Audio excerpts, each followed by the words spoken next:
deux grands états de maturité, hein, on s'en doute.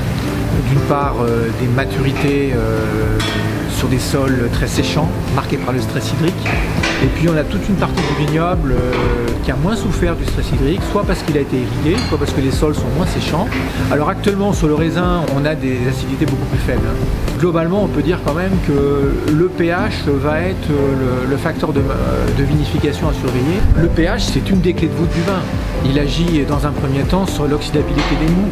Donc c'est ce qu'on va avoir sur les blancs et les rosés. Il agit sur la stabilité microbienne, il agit sur la stabilité de SO2 libre et surtout sur l'évolution de la couleur et des arômes. Donc le réajustement du pH, ça va être quelque chose qu'il va falloir opérer en vinification. Il va falloir envisager de ramasser des raisins à des températures assez fraîches, de manière à avoir des départs en fermentation qui soient le plus lents possible et éviter des fermentations dites coup de feu. Ensuite, le vigneron peut s'y préparer en renforçant son hygiène, parce que comme je vous l'évoquais tout à l'heure, les pH sont élevés, donc l'instabilité microbienne va être importante. Ensuite, la manière de s'adapter, c'est de surveiller bien sûr la maturité.